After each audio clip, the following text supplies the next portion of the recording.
I'm going to outline and introduce the concept of genetics and autism and what I mean by that, why we use genetics and what it's told us, what genes have been identified, and kind of what these tell us about the basic biology of autism, and what these genes mean for clinical practice and treatment.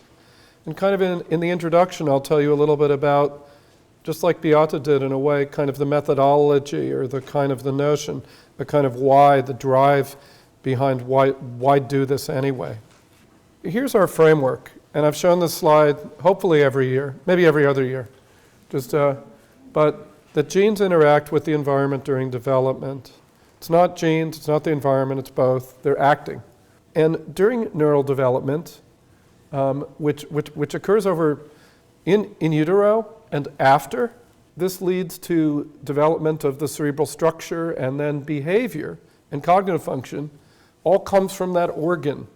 It's not some kind of evaporative, force. It actually comes from this tissue, the cerebral structure. When I talk about tissue and the structure, I'm not talking about just what you see under a microscope. I'm talking about a very dynamic and very plastic structure that can change, that interacts with the environment, and the environment interacts on it.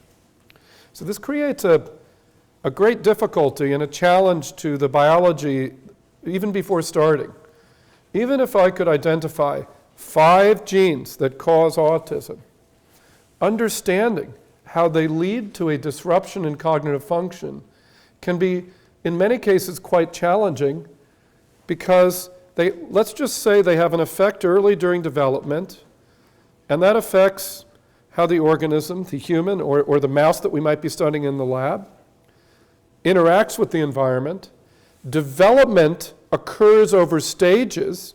That is, a 6-month-old is not developing the same way an 18-month-old is, and development is a series of stages where one depends upon what happened before to move forward.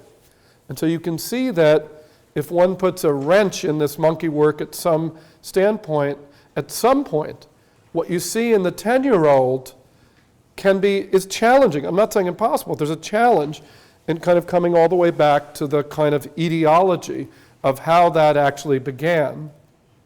And one critical question that you should all ask, is it necessary to know that? Might it be necessary to know that? And I think the jury's out on that.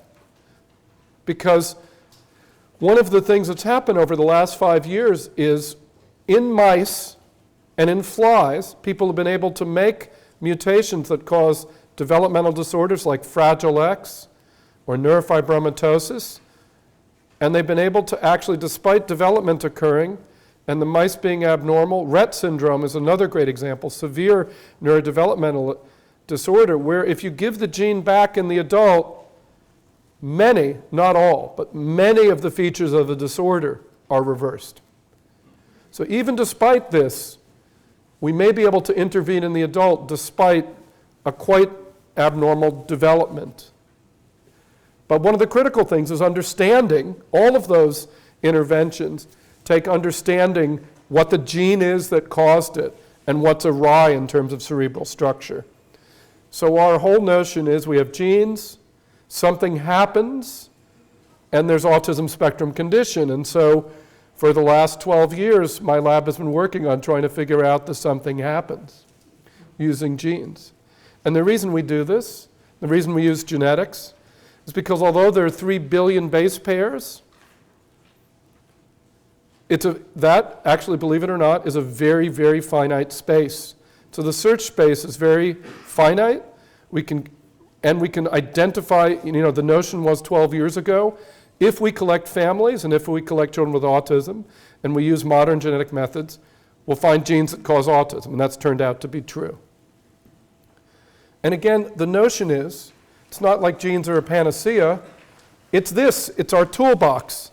As a physician scientist, and all of us, we want to understand what of the we use the genetics as a tool to query brain function in normal and in disease, neurotypical. And here, we're trying to understand how these genes have knocked brain function off of the normal developmental trajectory. I like to think of development as many, and I've stolen this from famous developmental psychologists, but I like this metaphor. I think of development as canalization. It's like, we develop along a trajectory, and we're just, it's a canal, it's a structure. And when you have any disorder, a gene, an environmental toxicant, it knocks you off that trajectory. And in some ways, that's why there's so much variability, because what neurotypical people have in common is probably greater than what autistic children have in common with each other. Anyway, the other point I want to make is a brilliant slide from my colleague Nelson Freimer, a brilliant slide because these are his kids' teddy bears. Now, they have the same DNA and different environments. And one of them stayed in the closet, and the other one was used a lot. And you can guess which one was. But this should just make the notion again that, but if we want to study anything in humans, having a homogeneous genetic population makes it a lot easier, knowing that genetic background. And again, Beata alluded to that. In Parkinson's disease, they're really able, and this is true in other conditions, in asthma, in other conditions, knowing the genetic background is critical to understanding how the environment is going to actually act. So what's the evidence that autism has a genetic origin? Twin studies show heritability average of 70%. Family studies show that if you have a first-degree relative with autism, that is a sibling, the risk is 15 to 25 times the population, depending on how this is done. And of course, many genetic syndromes or known chromosomal disorders are associated with autism. There are dozens of rare genetic syndromes or mutations have been identified even 5 years ago, and now it's probably close to 100. So let me tell you a little bit about some terminology that I'm going to use to explain what I'm going to tell you. So we have 23 pairs of chromosomes, one from mom, one from dad. And in a particular part of the chromosome 5, there are many genes. So this is actually a schematic from Genome Browser. And what it's showing is this is a little piece there in red. This is an ideogram, or like a cartoon of the chromosome. And each one of these names is like a gene. So like this gene is like something GAP2. This is SV2C, which is a synaptic vesicle protein and involved in neuronal function. This is involved in other biochemical processes in the brain, et cetera. And so this is, they're all laid out like this. And these little hatch marks are the actual part of the gene that codes for protein. So the gene is like a blueprint. The blueprint is read by the cell, made into proteins, which are like the machines. And so it's these little parts of the gene. So only, when you hear in the news and you read this in the New York Times, 2 to 3% of the genome codes for protein. The rest of it is all this space in between the protein, right? Like in this gene, you can see these little hatch marks. Those are the part that codes for protein, the functional machine. But all of that in between doesn't code for anything. Well, it codes for something, and what these things are the things that regulate how the gene, when it's turned on, where it's turned on, and how it might be regulated. So when we're talking about mutations, most of the times we're talking about things that disrupt protein function, either by a deletion of a particular piece of a protein or what's called an exon of a gene. Exons are the part that are kind of cut out and put into the protein. But maybe that terminology is, and so, within a gene there are these exons. There are the introns, which is just, you can think of exon, that's the external part. Intron is the stuff in between. And then the polymorphisms. So each of us has, every 1,000 base pairs on average, a difference that isn't the reference genome. We have a lot of variability. And when it's, and things that are present in more than 1% of us are called polymorphisms. So the genetic code, this blueprint that's like, you could literally lay out in a book, this 3 billion base pairs, like 3 billion letters, literally A, T, C, G. Every 1,000, each of us has a change that differentiates us from the average other person on Earth. They're not unique to us because I'm talking about things that are present in more than 1%. But if there are 100 of us in the room,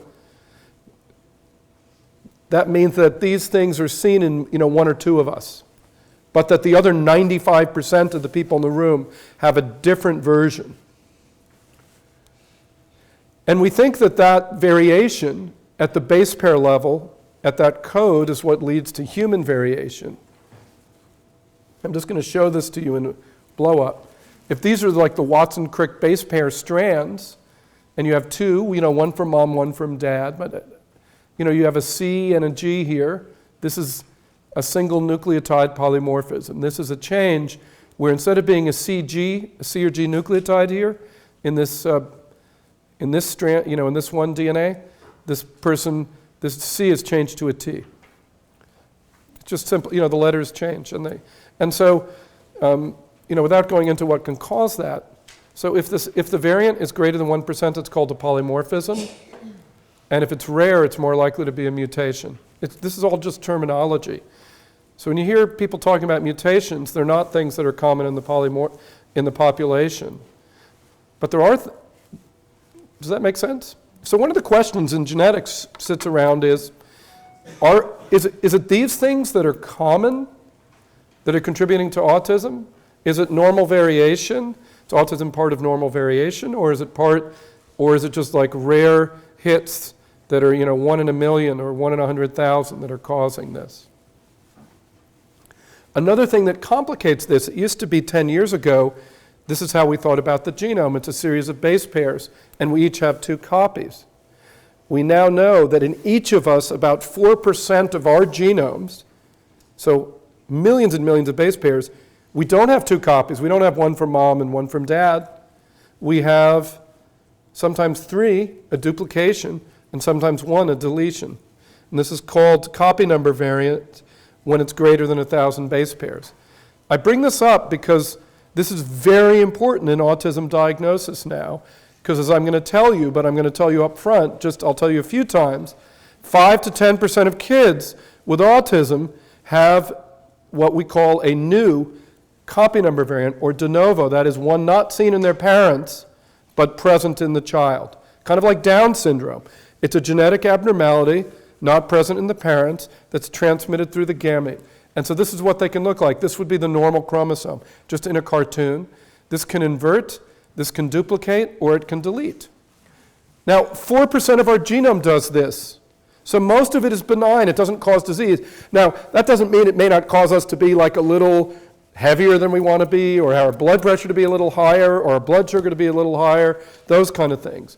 But for the most part, as far as we can say, most of these aren't serious risks for disease.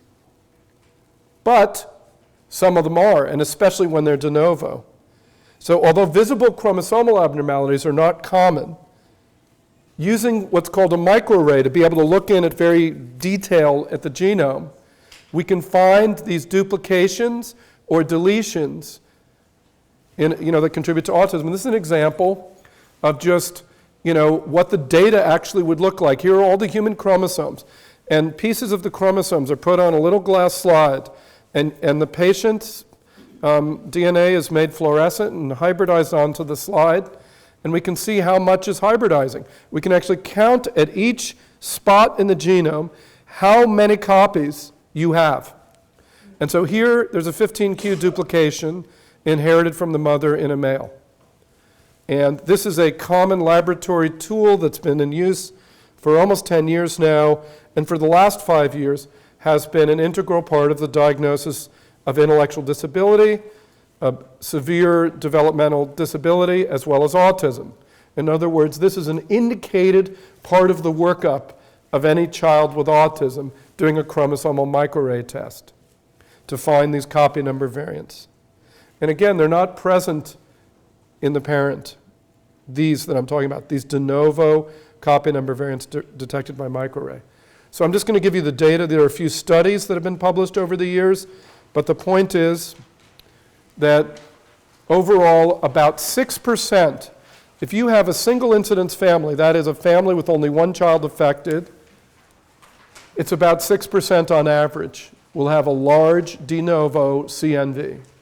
That's huge, and that has huge implications. Even though right now it doesn't tell us how to treat the child, if there's a de novo CNV, it gives us a very different risk message about what the next child, the risk of the next child for having autism. Because remember, this is not inherited from the parent. This is de novo. It's like Down syndrome. The risk to somebody of having a second Down syndrome child is the population risk, whatever their age is, based on their age and the other factors. Because you have one child with Down syndrome doesn't give you an increased risk for the next one, really. And the same thing here. So if you find out that you're giving a de novo copy number variant to the child, then your risk for your next child isn't the 20 to 30% seen in infant siblings. It's 1 to 2%, the population risk. Does that make sense? We can discuss that more at the thing at the end too, but that's an important concept.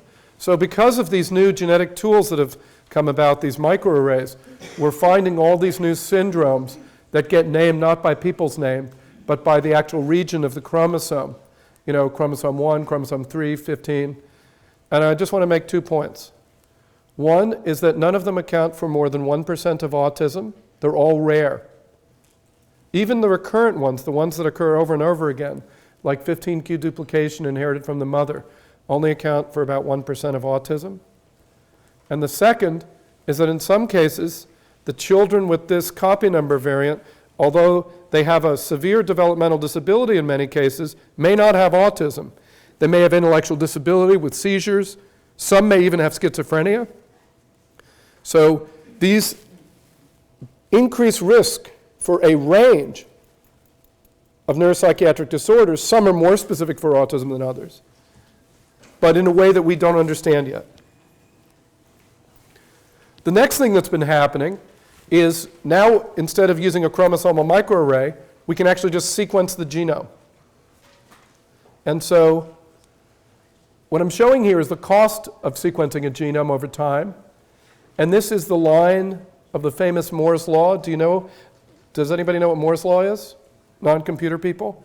So Gordon Moore in the 60s, the founder of Intel, said that every 18 months, the density of transistors on an integrated chip was going to double.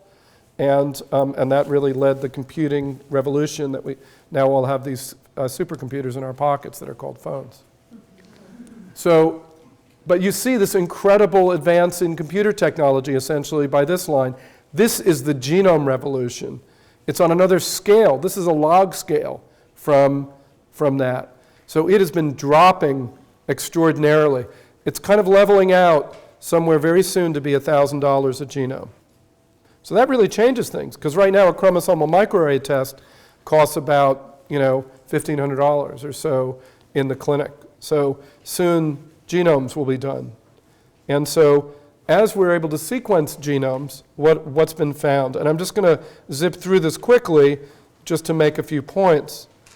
But 4 independent groups published the results of sequencing the coding genome. Remember, this is the protein coding part, the exome, which is only about 2% of the genome. But it's the business end.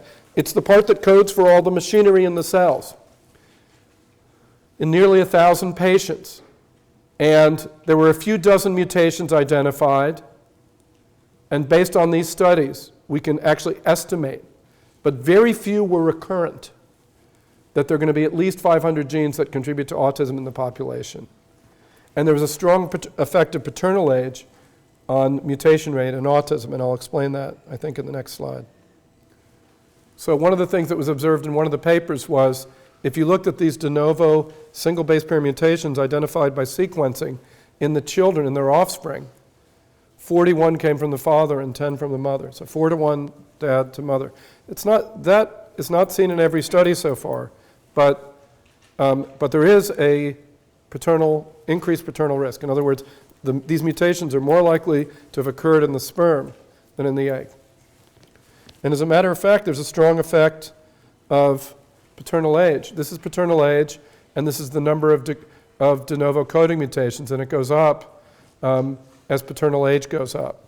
This may not look so spectacular to you, but I could show it in a different way, where between age 25 and 55, it leads to about a 3-fold increase in the rate of de novo mutations causing autism. So it's not enormous, it's not a 10-fold increase, but it's a 3-fold increase. And so you can imagine, well, I don't want to digress too much because I've been known for that. But so increasing paternal age is a risk, especially for de novo new mutations, much more so than maternal. It's been known for a long time, actually, that older sperm harbor more mutations. Eggs are basically set, aren't dividing at birth in women, but the sperm is continually being regenerated. And just like men, when we sprain our ankle at age 50, heal slower than we did earlier. Same thing with DNA. So what does this tell us about autism in the individual? So I've told you there are hundreds of genes. None accounts for more than 1%. And so we can think about it, and there are many different kinds of mutations. Some people harbor these rare kind of fragile X, 15q, really big mutations, where just having that mutation is enough to cause autism. But there's a whole bunch of the population that we're fairly sure doesn't have that, and where maybe common variation, a mixture of smaller risk factors come together. And so, without going into too much detail, I just want to make the point that we're talking about incredible complexity and heterogeneity. You have 100 autistic kids, you might have 100, you might have 100 different genetic forms of autism in the room. Now, it's likelihood that 2 or 3 may share the same form of Fragile X or 15q. Those are the most common. But most of them are going to have different, and some may have a single 1 or 2 kind of big predisposing mutations, and others just may be a mix of things, each of which increases risk maybe 15 or 20%, but added together, they may multiply with each other or interact with environmental factors in ways that we don't know. So when and where do these genes act? We want to identify genes for several reasons. One is so that we can tell families about recurrence risk, genetic counseling, and I'll get to that at the end. Another is so that we can understand mechanism. So when and where do autism genes act? This is showing human brain development over time. This is week of gestation. This is postnatal. And this is what's happening in the brain. The neurons are born. These are the brain cells. They actually migrate long distances to where they're going to sit. That's migration. Then they send out processes that remarkably, over centimeters in the brain, target the right area, the right cell. Kind of amazing. There's some, and then there's some pruning away, some programmed cell death and pruning of these things, and then connections are kind of solidified. And then over about 20 years, our brains myelinate. Myelinate is like putting the conduction cable on the it's like the cable over the electric wire. It's the myelination is literally the cable over our brain connections. So to make a long story short, we've taken all of the known autism genes, which is now, over 100 or so, and we can show that there's remarkable expression of these genes during very early periods of brain development. As a matter of fact, we can see 2 things happening, and you can see that here. What I've done is taken 5 different groupings of autism genes that group together. These are their basic trajectories over time. This is birth, this is pre-birth, post-conception, and this is postnatal. And what you can see are there are 2 basic trajectories. The green ones where the genes start very, very high and go down, and these that start at slightly lower levels, but at varying degrees, go up during embryonic brain development. And it turns out these genes are the regulators, the master regulators of how genes are turned on and off, and how cells become what they're going to be. It's like the gene turns on and says, young man or young lady, you're going to become a neuron that sits in layer 2 and projects to the visual cortex. And it's those kind of things that actually happen during development that are turned on and off by these genes. And then these things are the more general genes that enable neurons to talk to each other and communicate via neurotransmitters. So we see these 2 processes interacting with each other. But the point is that virtually all of the autism genes, a high proportion of them, can be shown to act very early, kind of at, somewhere around, certainly around 16 weeks is where they all intersect during fetal development. We can also ask about circuitry, and you heard a little bit about disconnectivity earlier. And without going into gory details, I'm going to tell you that this is showing where the genes are expressed. Let's just look at the adult for a moment. In the cerebral cortex, you have 6 layers of cells. These cells are the ones that connect regions of the brain to each other. The cortex, these cells are the ones that go out to like behaviors and down to other relay circuits and down your spinal cord, like out of the brain to get things done. These are the ones that connect cortical areas. And as it turns out, most of the autism genes are enriched in these connectivity layers, the layers that connect the circuitry. So that's interesting, and that begins to pull the kind of cognitive neuroscience, some of the imaging that you're going to hear about, some theoretical work together, that autism genes act early in development in general. They act in a wide variety of ways. But the themes that pull them together have to do with developing connections and keeping those connections. And so if we look at the molecular functions of these genes, they fall into a lot. And I'm just going to give you some examples. When your neurons fire and get active, you learn. How do you learn? You learn because new proteins are made and synapses are strengthened. That's how you learn. And so these proteins are all involved in that process of turning on protein synthesis when there's activity. Here, these are genes that just regulate neuronal activity itself. These are channels that open up when a neuron fires. And these have to do with how neurons contact each other. So the point I want to make is that we can identify autism genes, and we can begin to understand when and where they act, and we can begin to put them on biological processes to say, well, this gene is involved in opening up a channel that lets sodium come into the cell, and that sends an action potential out of the neuron. Right? So we can begin to connect that together. That allows us to develop drugs to target that particular process. And that's really the critical issue, is that we want to move beyond the kinds of general pharmacology to targeted therapy. And so, you probably are aware of what's going on in cancer, and if you read the New York Times, you can't help but miss, every other month there's a really interesting article where a patient describes how their cancer has gone into remission because of genome sequencing or sequencing the cancer, and there happens to be a drug that targets their particular mutation. That's where we hope to go.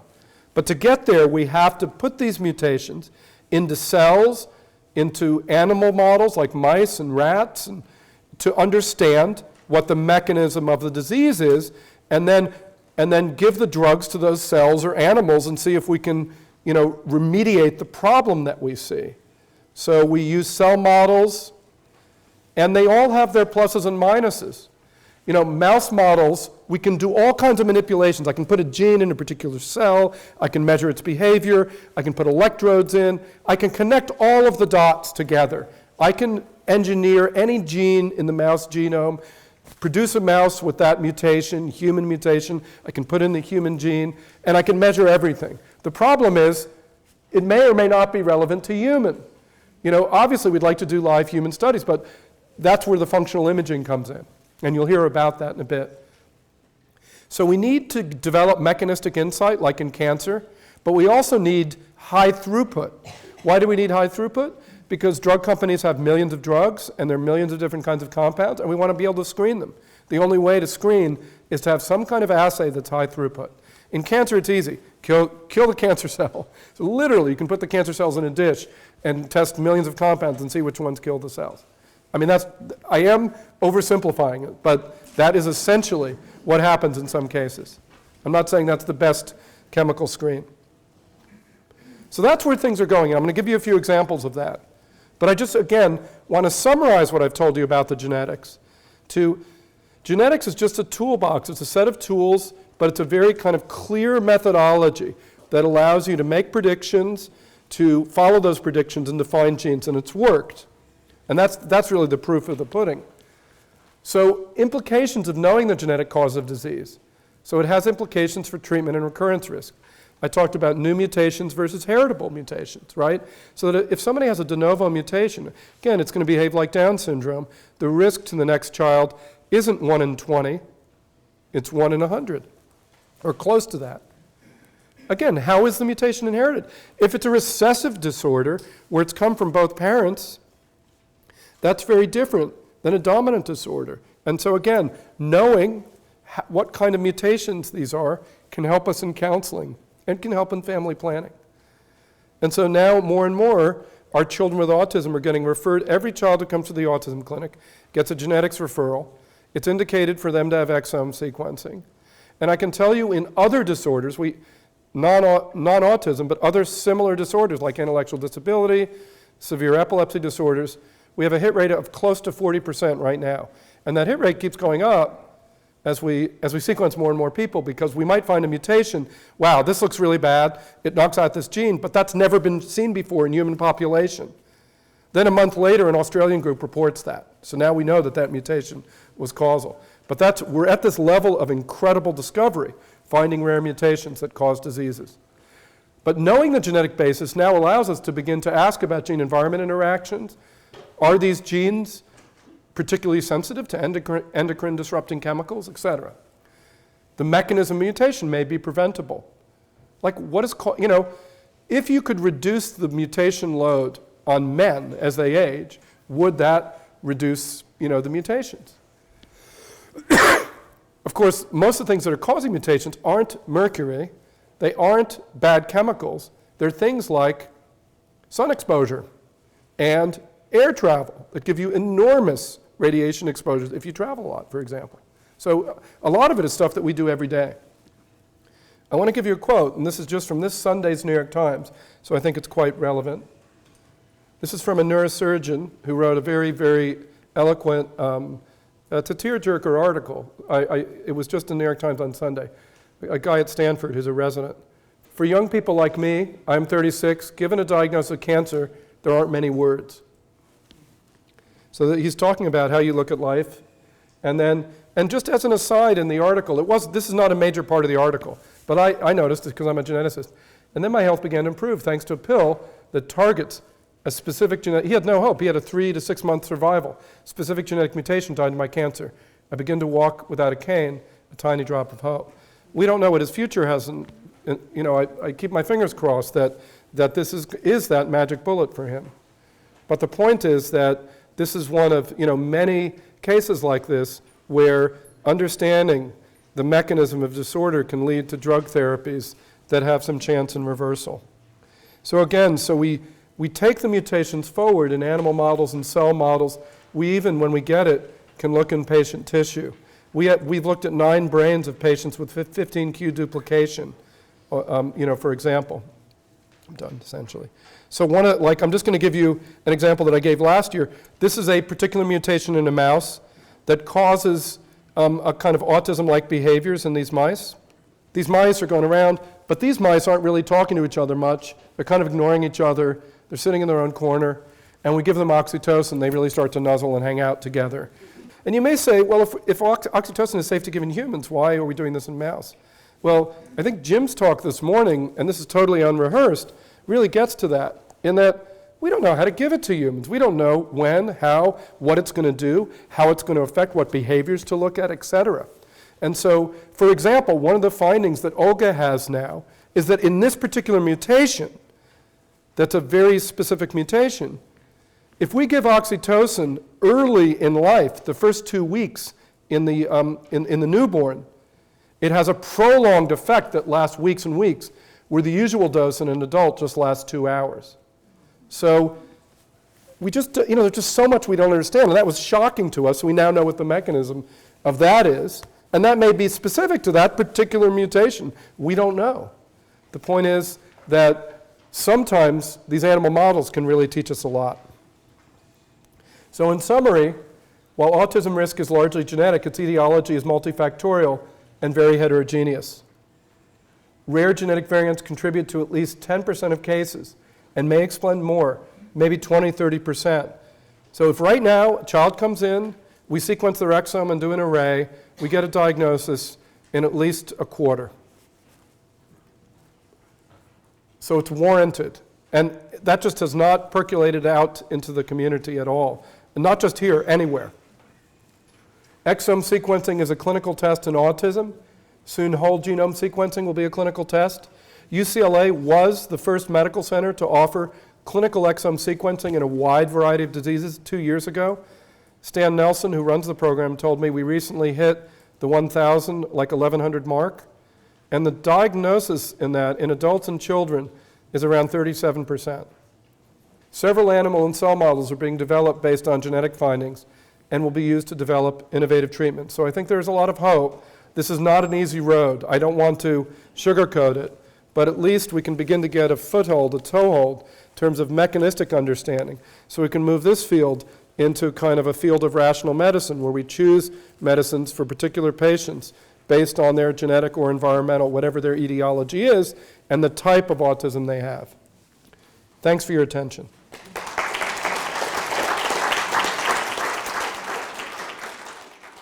When do you think we're going to get to a point, and how can we get to a point where we start looking at, more of a common polymorphism in the genome and trying to make at least probabilistic predictions about that to people who are worried about the risk for their children? So what you're really getting at is this notion of personalized medicine in some ways. And so here's something that I want to, just kind of throw out there. We're all, because we all have health problems, all of us, right? If we don't have them now, we're going to. I promise you. Really young people, you will have them. Hopefully not bad. I'm not wishing that on anybody. But the point is, we all have health problems, as, sometimes when we're young, sometimes when we're older. And we're in this together. And an interesting thing is that it's going to take enormous numbers and large populations to understand how polymorphisms increase risk for bad effects, side effects of medicine.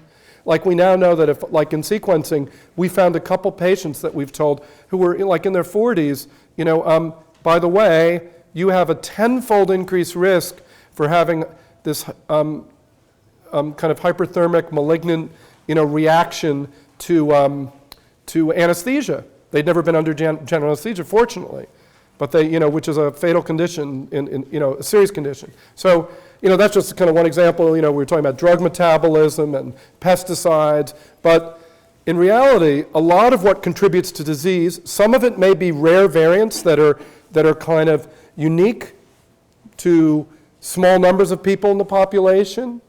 Others are these common variants that we all share. The power needed is about the same for both of them, and power being the sample size to be able to detect the effect. And I think people are saying hundreds of thousands. I think we're always overly optimistic. It's probably going to be, we're going to need in the millions. And the way that's going to happen is by people consenting, all of us, in a kind of community effort to share in a de-identified private way, not like this is Dan Geschwind's, medical record, but with a number where your medical data, all your data, your height, your weight, your growth, whatever is going on, medicines, lab tests, are connected to a blood sample because you've come into UCLA, you've signed a consent to leave your blood there. And somebody down the road, either UCLA or somebody is going to sequence your genome once it gets cheap enough. And once we have millions of those and we begin to put that together, we're going to be able to tie specific genetics to risk. That's already being done at Vanderbilt. Vanderbilt, basically every patient that comes in, their extra blood is automatically saved. They have to opt out to not have that done. We will almost certainly not do that here. Patients will have to opt in and sign in. But as UCLA and the new healthcare laws come in, we expect to be taking care of about 2 million patients roughly in the UC system that we can see having an enormous database where people can then, who are interested in cardiovascular disease, query and tie all these things together. There's no way that I can get an NIH grant, or even if I went to Bill Gates or Broad or somebody like that and said, I need $5 billion to sequence 1 million people's genomes or whatever it was going to be. I just don't think that's feasible, but I think as part of our normal medical workup, we're all going to have genetics done, or we can all leave our blood in a repository. So when it's cheap enough, when it's $100 a genome or $500, people will start sequencing the genomes. At Harvard, they've already done 10,000. So, they're like in Partners Healthcare System, they're actually moving that direction. So I do think that that's where we're going to go. We're all going to pool communally be part of this thing. What do you gain from it? Well, if you don't participate, then why should anybody else participate?